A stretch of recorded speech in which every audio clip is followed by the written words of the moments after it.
अस्सलाम वालेकुम सफ़ी न्यूज़ में खुश आमदेद। भाई लोग, सऊदी अरब में कोरोना की केसेस में मुसलसल इजाफा जारी है, रुकने का नाम ही नहीं ले रहा। एक ही दिन में सऊदी अरब में जो कोरोना की केसेस है वो 600 से ज़्यादा रिकॉर्ड पर आए हैं।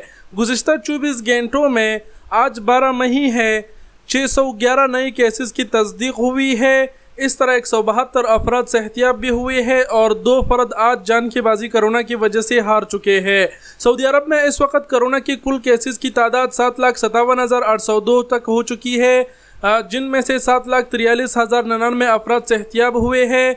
कोरोना जब से शुरू हुआ है तब से लेके अब तक सऊदी अरब में कोरोना की वजह से 9,110 अफराद जान के बाजी हार चुके हैं। इस वक्त 56 अफराद की जो हालत है वो नाजुक है। इसके अलावा 64,07,59,220 अफराद को कोरोना के वैक्सीन भी लगवाई जा चुकी है। सऊदी अरब में कोरोना की वजह से जो सूरत हाल है वो सही नहीं लग रहे।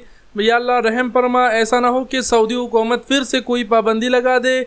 जिस तरह कोरोना के केसेस में मुसलसल इजाफा हो रहा है उससे तो यही अंदाज़ा लगाया जा सकता है कि सऊदी हुकूमत इन केसेस को मद्देनज़र रख कर कोई ना कोई पाबंदी तो दोबारा ज़रूर लगाएगी। हम दुआगो है, अल्लाह खैर करे, आप भी दुआ करें। बहरहाल ये रिपोर्ट थी, आप सबसे एहतियाती तदाबीर अपनाने की दरख्वास्त है। वीडियो देखने का बहुत शुक्रिया, अपना बहुत सारा ख्याल रखिएगा। अल्लाह हाफिज़।